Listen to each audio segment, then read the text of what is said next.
Some of you might say, well, I'm too old to dance now. But you could pray. And we are never too old to pray. Some of you all might say, no, my brain is too old. I can't recite like I used to. But you know what? You could read the scripture.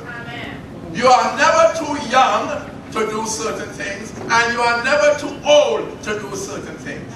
Whereas we pilgrim through life, there are a lot of things that we can find that we can do for the building up of the kingdom. And it is all by God's grace. You're going to see that in a while. We have been given an opportunity to work and to be involved in God's kingdom. Went out there, get them involved.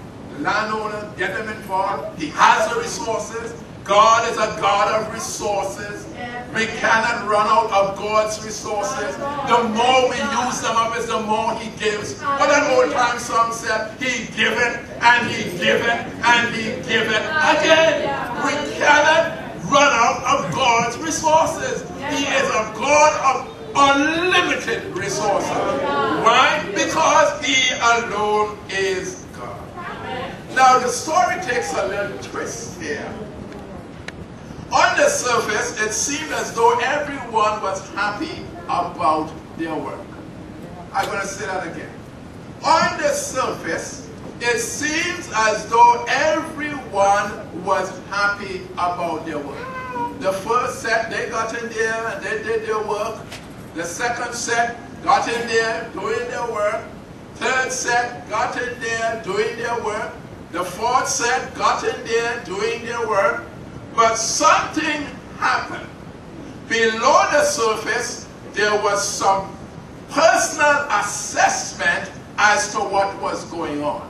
Now, why do I say that? Because when it came time to reward the workers, all of a sudden, there were those who felt, I am here, I was here first. Ah, boy.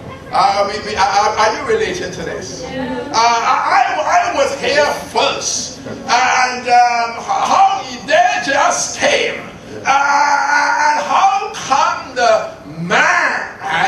You could just hear them. They were mad. How come this man is giving everybody, paying everybody the same? Could you relate to this? So there was some grumbling under the surface.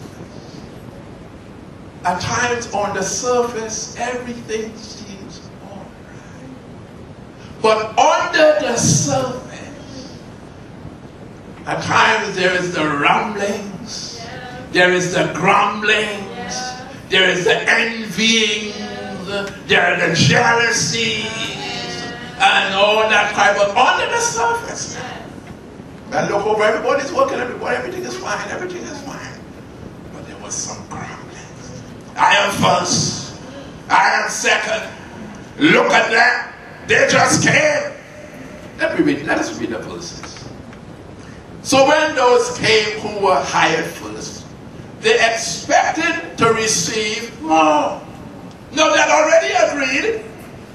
They had already agreed for the denarius. Already agreed, but they were expecting to receive more. But each one of them also received a denarius. When they received it, they began to grumble against the landowner. And I like this landowner. You're going to see why I like him in a minute. Naturally, I love Jesus, right? So I have no choice but to love the land.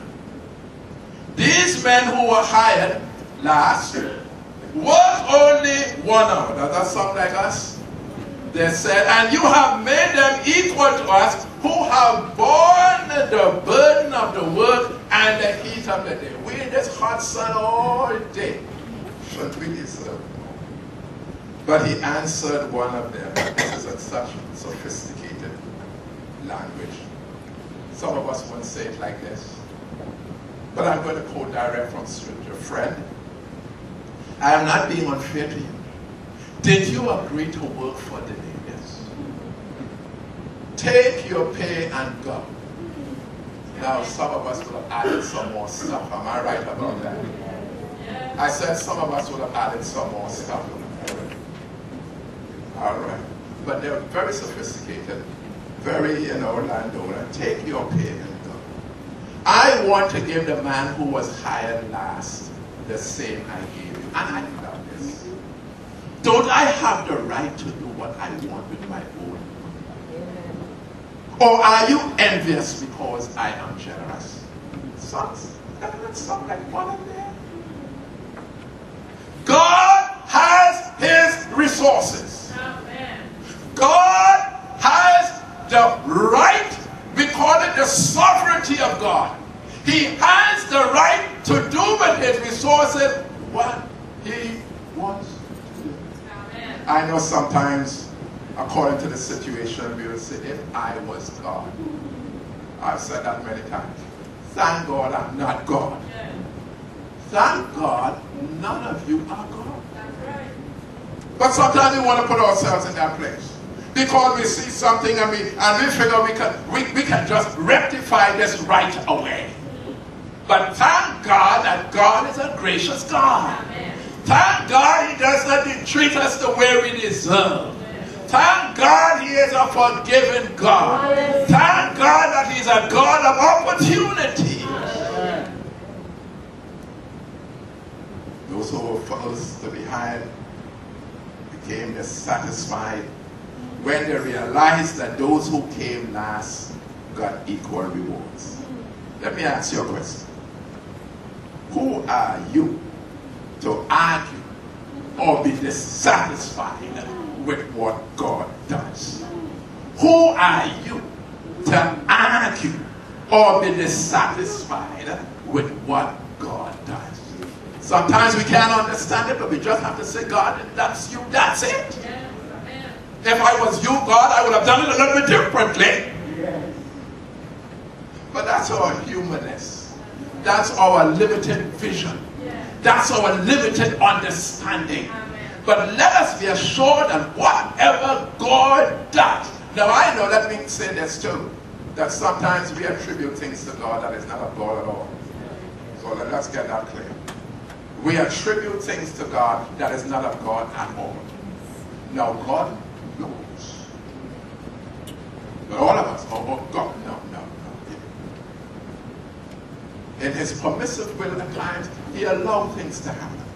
But don't let us every time attribute certain things to God. Alright? But God is smart enough, intelligent enough to always make the right decisions. Let me bounce in here with a passage from Isaiah chapter 40, verse 12.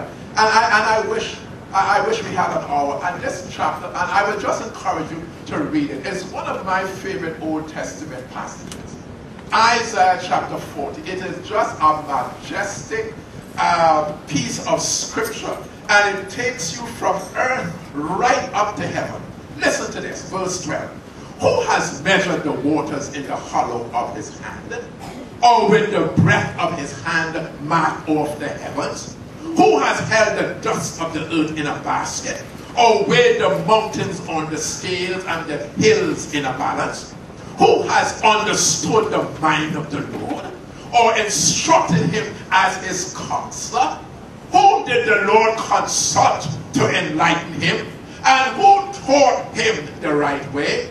Who was it that taught him knowledge? Or showed him the path of understanding? Surely the nations are like a drop in a bucket. They are regarded as dust in the scales. He weighs the islands as though they were fine dust.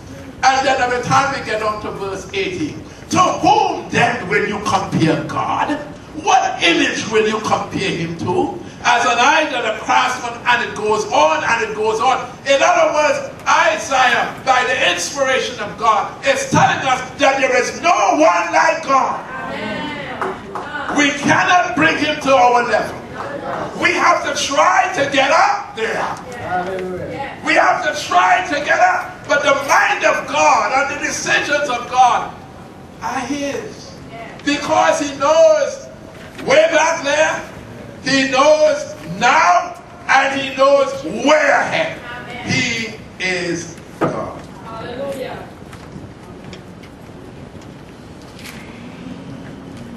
Who are we to question God's will?